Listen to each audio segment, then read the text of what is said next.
Hi guys, welcome to PlannedPath podcast, your choice hub for book reviews and crucial conversations. It's such a good thing to have you on the show today. This remember that this episode was brought to you by PlannedPath podcast, your choice hub for book reviews and crucial conversations. Guess what? I promised you guys a few weeks ago that I'm going to bring someone on the show, someone you guys already know. She's going to be our first repeat guest. That's a guest that we had previously on the show, and the person came back. That means we're actually doing something right. Welcome on the show, Precious Ella.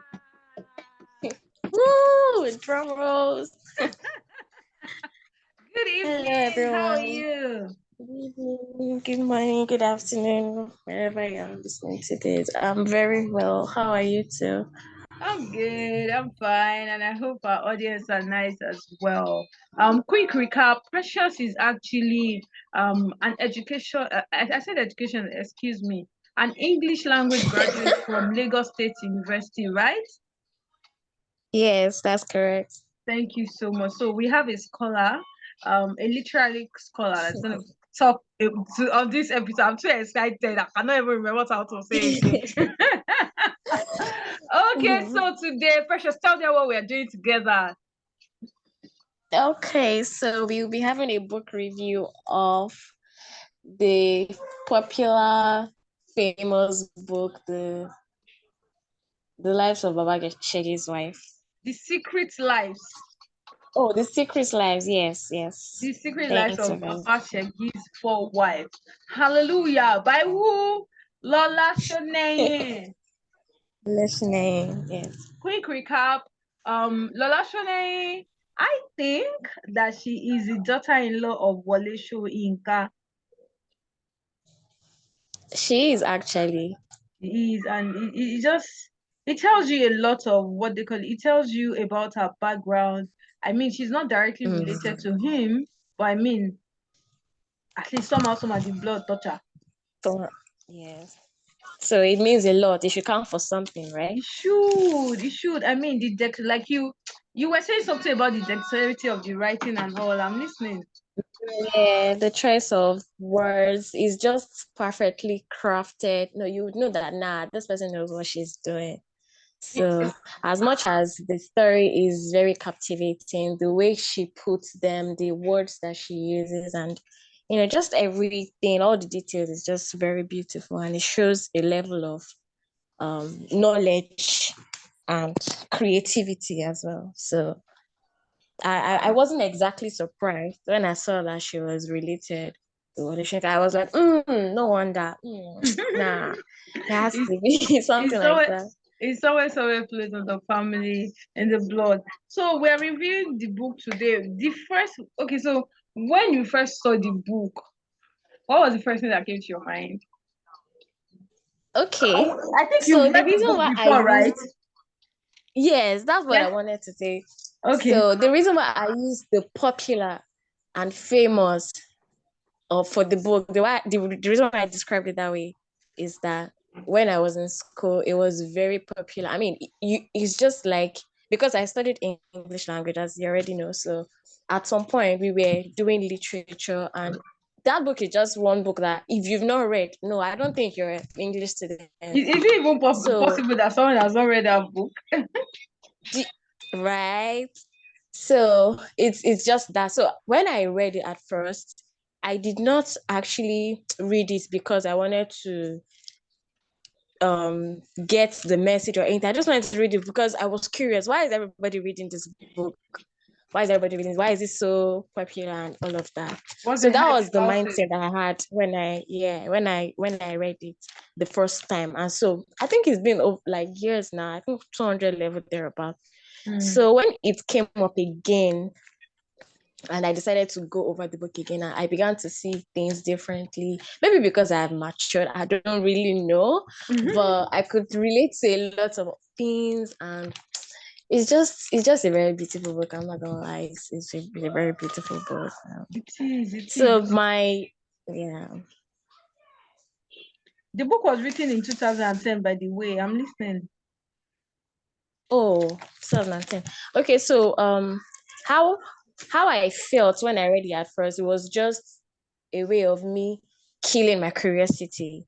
That okay, fine, I've read it. So if everybody says, "Oh, have you read it?" I can say, "Oh yeah, of course I read it." But how I feel now, having read the book again, I feel like it mirrors life, which is actually what literature is. But it's just what has like what happens in life, as you know, because of, like I mentioned earlier, maybe because I've matured and I've seen things, right? So Yeah, I'm like, okay, so I can relate to this thing more than how I could some years back. So I feel that's how I feel about the book. The book is very, very exactly. relatable. Yeah, Um, especially if you're in the Nigerian setting. It's a exactly. very Dating relatable. scene. Uh, I, I, Yes. I think for me as well, I read it when it came out. I remember someone had this hard copy. Then I think I was in that Oh, was 2010, 2011. I was in 200 level then in oh, university, ironically. Back then I was in 200 level as well. oh, And I read the book okay. and I just liked it. It was fascinating. And Mm, for me, and I of course I read it again. That's the beautiful thing about this episode and what we do at Plan Path. We don't just use previous knowledge. We read if even if you've read yeah. a book before, we read it. We should have done this episode, this podcast since weeks Mm, ago, but we just made sure we finished it individually. And when we're ready, yeah. we are now here to do the podcast. So Yeah. the thing Fresh for perspectives. exactly. So the thing is that a lot of people think that men are bad. If Baba Segi has 4 wives, he should be the bad guy in the equation. Is the James Bond. But when I now saw Secret Life of Absolutely. Baba Segi's 4 wives, I say, I ain't nobody better than you, man. Like, Right. The funniest thing, this book is coming at this period. There was a time when we had this DNA issues. I don't know if you remember, some like exactly. 3 2 months ago. So having read this book and having like we having to do this is just like bringing back that whole thing, because it is what is currently happening. Despite the fact that it was written like some years back, it's over 10 years now. Oh, yes, It's now. still That's relevant. 14 years ago. It's still very relevant, and I think that's what a book should be, relevant over Absolutely, the yes. years. Yeah, yeah. I think Transgenerational. yeah, like Um, it's not outdated. The themes and everything that's inside is still something that can be relatable, and is still what would keep happening. I don't know what will happen in the future, but for now, it's still relevant, and I think that's a very beautiful thing. Yeah, and it's a good point to also note that world lifelong learning is something that if you plan to do well in life, you should pay attention to. Mhm. You can't live on past information or archaic knowledge. For instance, Yeah, World true. International Day of Literacy, World Literacy Day is coming up Yeah. on 8th of September, and it's such an Oh, opportunity for us to discuss issues like this. Sorry, and issues like this, like issues yeah. relating to literacy, lifelong learning, issues that would point our attention as a society for the need for us to continually learn using technology. We read the ebook this time around using technology and to ensure that Yeah. our children exactly understand what literacy is, not just going to school and say I've finished, finally out of the bag. Always, when people leave school they'll say I will not open book for the next Done and 2 years. dusted. Done and hair, exactly. That's what I was trying to remember.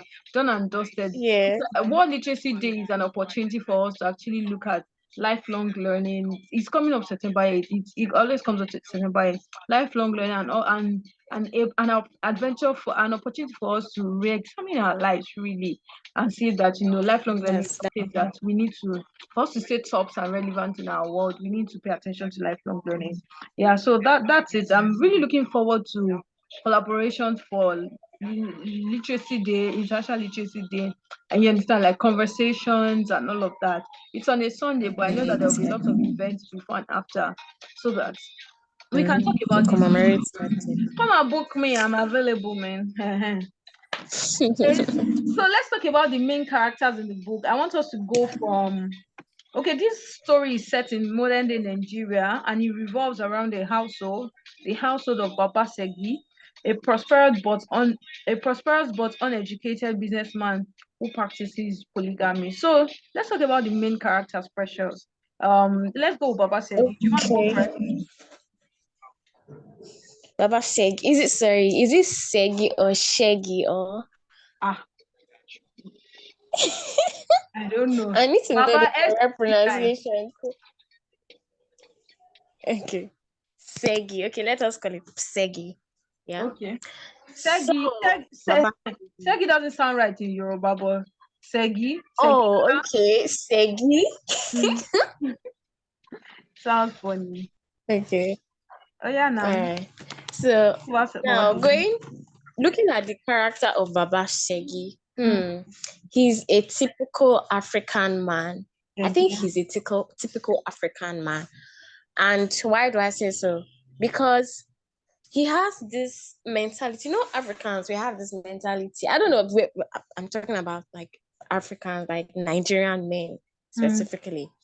So we have this mentality, especially the uneducated ones, mm, because it's education that is throwing all light on these issues. This issue. So he has this issue of, oh, it is the wife that should make girls or boys. You understand? So he mm. because he's uneducated, he Determine would the be gender excused of that the okay, child. fine. Yeah. So it's the woman that will determine the gender or the sex of Mm, a child. mm, And he also believes that she should be the one to hold the whatever thing he's putting inside. So he believes in that, okay, I'm doing something. There's a part where I think the book opens when he was going to seek help from the teacher man yes. about his last wife not being able to conceive. So he's like, I have had so many children. I don't know what is wrong with her. She must be the one with the problem, Mm, that kind of thing. So he's not looking at the fact that, okay, what could be, he's not being open-minded. And I mm, think this is one issue that education or illiteracy illiteracy causes. So when you're educated, when you are knowledgeable, you are open-minded. Okay, what are the possible causes? Okay, let's see this, let's try this. I remember how they had to force him for him to go to the hospital mm, eventually.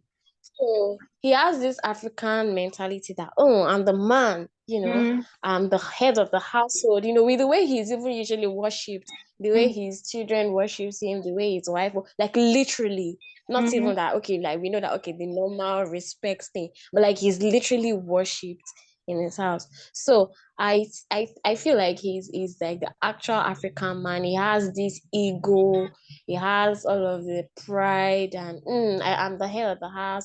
I'm providing for you, and according to the book, his wives don't work.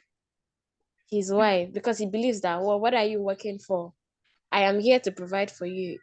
I think it's only his first wife, Mama Segi, Yeah. that had to beg and plead and appeal And before she was scheme our eventually able way to through have. working. Yes, yes. But the rest are just fully dependent on him. Why? Because he believes that, okay, any man that is not able to take care of his wives is not a man. You know. So he has that mentality, he has that belief. Maybe because he's not learned. Because when you're learned, you're educated, you'll be able to understand. Even though men are wired to be providers, they are wired to be the head of the family and all of that, but there would be a limit to it, Oh, true, right? true. So So, so for him, he's just like the African man in all of its glory. So I that's the okay, first impression I have of him. okay. So my own observation about Baba Segi is that, so like we said, when we read, it helps us to view the Mm-hmm. world, you understand, through another lens, Yeah. you understand. Mm-hmm. It just works like both ways. We view the world through the book, and then we read Yeah. the book through the world. You understand what I'm trying to say? Yes, yes. Yeah, I get you. If you grew up in a household, that's my own lesson really.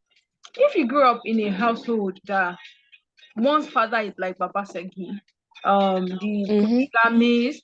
Maybe not exactly that the person married more than one wife. Maybe the person is a cheat, is master and lord of all.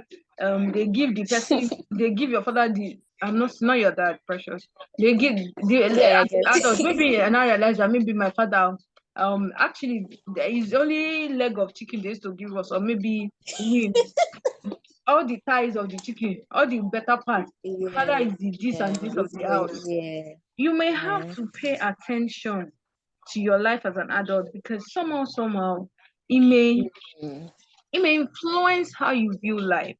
It may influence how somebody responds to love, one's mindset. Yeah. For instance, my dad went to an event yesterday, and this morning Okay. he sent me selfies and pictures of the event and videos. Mm-hmm. That is not a typical African man. My father would tell me, I know, right? you understand that kind of thing. So Yes, I don't yes. have the Baba Segi mindset or father Mm-hmm. upbringing. I've heard people's Yeah. stories, but I don't have a first-hand experience. So it is Yeah. something that you would have to read books. You have to examine yourself so Mm. that you don't live life through that lens. They say Yeah. that those experiences make some people good. There are some men that will say, because I grew up with a father like this, I will never make my wife work like this or slave. And there Yes. will be men True. that they will True. say that, that's how my mom used to do. You understand? So you have Mm-hmm. to make sure Yeah, that they see it as a norm. exactly. So you have to, as an adult, make sure that whatever type of household you grew up in, however your father Mm. was, is not impacting you significantly as an adult right now. So that you don't, like Mm. they say, generational cost, but it's just generational. A lot of times, generational patterns and ways of doing things. Patterns. So we don't Absolutely. so we Absolutely. don't repeat the mistakes of the likes of people like Baba Our Segi. parents. Yeah. So Yeah. that's my own But observation. okay, I completely agree with you. But my only argument is that knowing that this is the only way that you're brought up. I mean, if one is brought up in this, most times people that are brought up in this kind of environment, this kind of family, they don't see how it is done outside or elsewhere. Most times, Mm, I believe that you see the children of the Baba Segi's house, they are usually indoors. If they are not in school, they are back at home. They mm, are not given the opportunity or the privilege to see how it is correctly done. So, in mm, as much as they might feel like, okay, this is the wrong way, but they don't know what is the right way or what's the correct way to go about it. Okay, yeah, I agree. For instance, you can say, oh, okay, this, my dad is that, he didn't do this, he didn't do that correctly. Yes, it's all fine and good for you to be able to identify the wrong things that your parents have done. But now, how do you know which is right? How do you know that, okay, and move this on is the from right there. way? Being that you have all your life, you have been exposed to the wrong patterns and wrong way of life. I think that is where lifelong learning comes in. You mentioned earlier that we Absolutely. have to inculcate this habit of reading continuously. So we are not just, oh, okay, I've done this, been there, I've done that, all of that. We are learning continuously and we are doing it intentionally. That Yeah, okay, I have identified this bad thing, identified this wrong thing. How do I make it right? How exactly. do I make it right? It's an intentional act from every person that okay, this this happened. I couldn't control it. But now you can control your what will happen to you, right? Exactly. In a way. So I believe that lifelong learning is something that we cannot even do without. Yeah. You have to read, educate yourself. And also, I think there's something as self I don't know, I don't exactly remember how it's called, but it's more like okay, you have been trained, self-training, more like that. You have Yeah. been trained, okay, all of that. But now you're an adult and you have looked at it, you have considered the pros and the cons, and you're like, no, this is not the actual way of life. And then you begin to retrain yourself, Exactly. right? So you're retraining yourself. You're like, okay, all of these things that I had grown up experiencing, these are not the right way. to go about it. I want to start doing the right thing. I want to start learning. And that is when you now begin to maybe have mentors, have role models that are doing the right thing. Right. So Let, if it let, has let to me do with chip in marriage or something there. something, you can go. Yeah. Okay. Yes, please finish up your sentence. Sorry to cut you. All right. So if it has to do probably with marriage or something, then you begin to follow all of these marriage counselors, like the kind of marriage that you would want to have, you wish to have. Okay, now this is people, maybe for instance, Pastor Kingsley or Concord, they are marriage counselors. Okay, this is they just help you to guide, they just guide you. Then there are so many other people like that. And it doesn't always have to be about around marriage. It's just that this is the theme, this is like the topic of what we're discussing. But it could be Exactly. anything, it could be any area of your life, it could be financially. Now, like, my account is on zero, my seed is on zero. How do I improve myself? And then you begin to have mentors, and you begin to have all of these people that you look up to, you see how they've done things over time, and you're like, okay, I think I can recreate this to get the same result that they've gotten. So yeah. Exactly. Yeah, absolutely. I, Yeah. I thoroughly agree with you. And I would just also like to chip in Okay. something. I don't know how come we're talking so much about lifelong learning today, and it's all about the place of we all need to keep learning. We all need to Yeah. keep learning. We all need to grow, and in all aspects of our lives Yes. and all of that.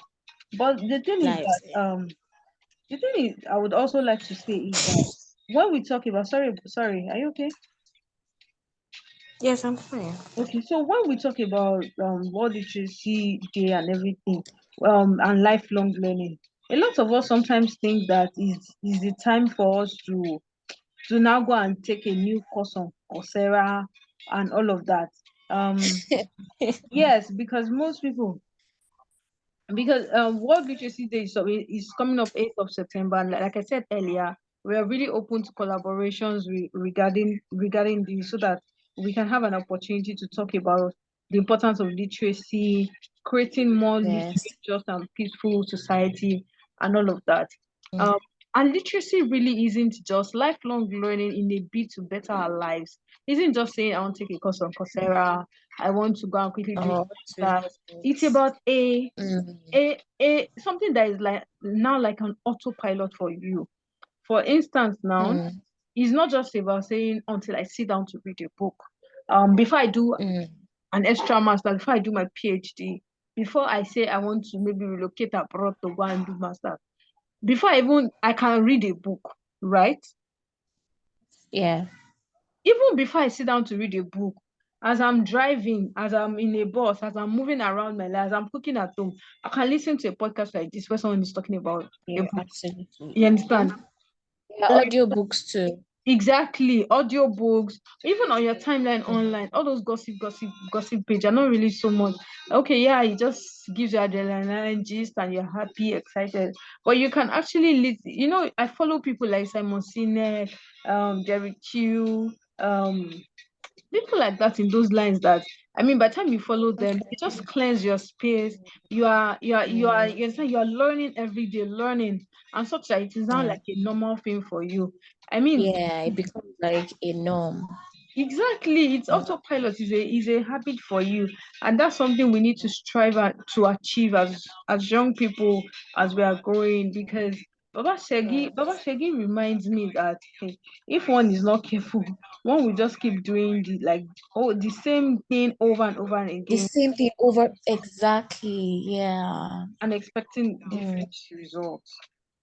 Lord. It seems like Mm. this True. particular episode we'll talk about Baba Segi and then maybe do other episodes for the other wives. Okay, about the characters. Yeah, Yeah, because because one character has a lot to offer. yeah. Do you want to say Yeah. something else about Baba Shegi? Should I go on and then you catch up? No, let's go on.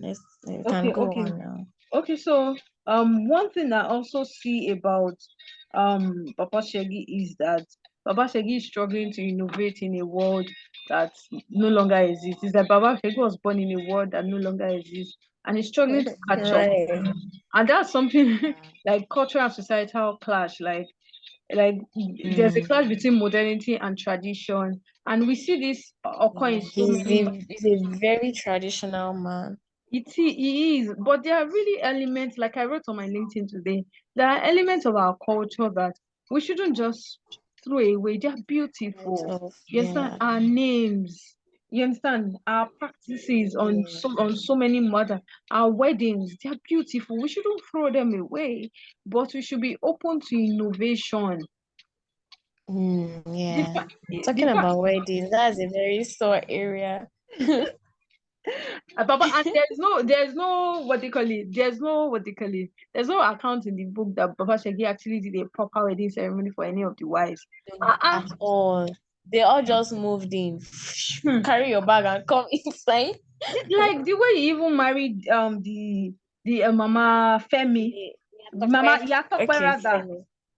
Uh-huh. She Yatokwe. was more like a reward or like a trade by barter thing that okay, since you were not able to do this, I'm taking your child for it. Exactly.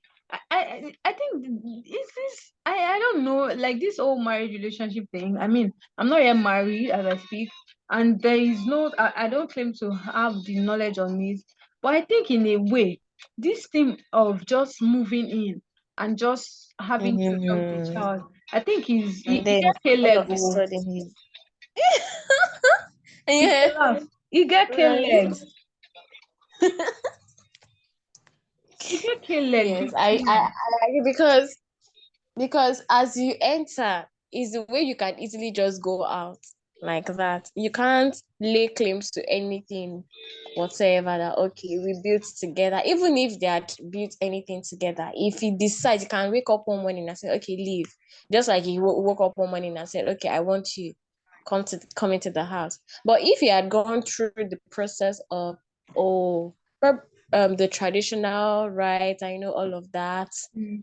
the woman would have a claim to at least something that okay, we did it together. But I think he doing that also massages his ego such that he's like he's worshipped because they're like I have to be in my best behavior. I don't want him to chase me. I don't. So they're usually like walking on eggshells around him because they want to impress him. They want to please him so he doesn't chase them because they know how they came in.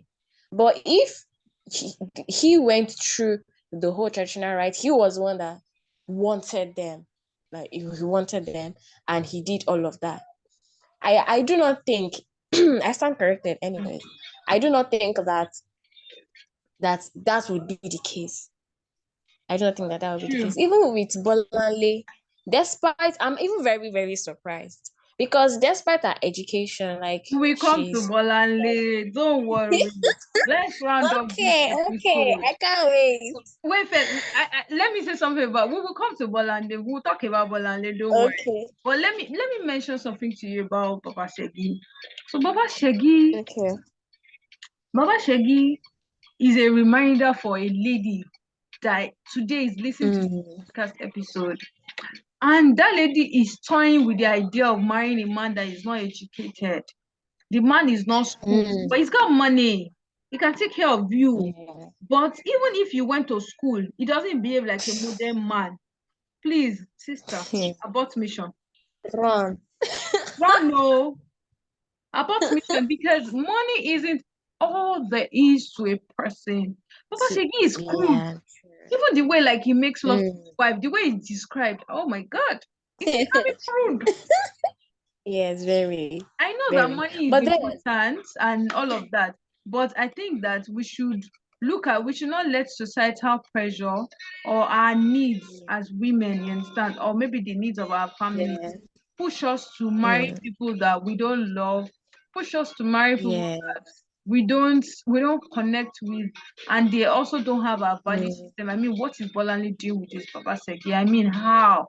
Please, sister, that kind of abort man. mission immediately. Oh, abort mission. And Please lastly, run. let me say my own last word so you can say your last word and we round up. My own last word on this Okay. episode, right, is that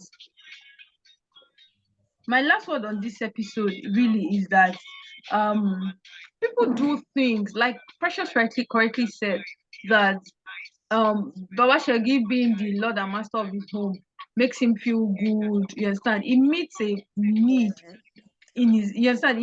It meets a need in his person.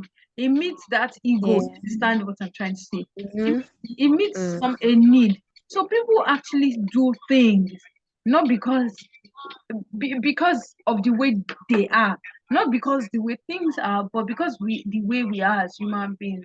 That's what makes us interpret life in certain ways and do certain things. You understand? So our sense of right and wrong and a sense of judgment is usually based on our ego. So when you see yourself, like if I see myself doing certain things, I should know that this is pointing to like a need in me. Like if for instance now, like Baba said, I like to give people money so that they can say, thank you, ma, God bless you. Thank you. You understand? That means that there's it something massages his ego. there's something fundamentally wrong with me that I need to pay attention to. You understand? And True. resolve. Yes. Yeah. So yes, please, Precious, let's have your final word on this episode. Because today we have actually reviewed Baba Segi, the character of Baba Segi in the book Secret Lives of Baba Segi's Wife. So let's have your concluding thoughts as we wrap this episode. Okay. All right. So what I would like to say as a way of concluding this is that as much as we can be, okay, as much as Baba Segi is uneducated, I do not think it's exactly wrong to be uneducated because, he didn't make himself uneducated. It's just life. It's just what life threw at him. But his problem was that he was not open to learning new things. And I mentioned it earlier that you having an open mind. So you could be uneducated, you might be clueless about something, you might be ignorant about something, but it is the attitude that you have towards that, okay, you don't know this thing. How willing are you to learn it? Are you willing to learn it? Do you care to know?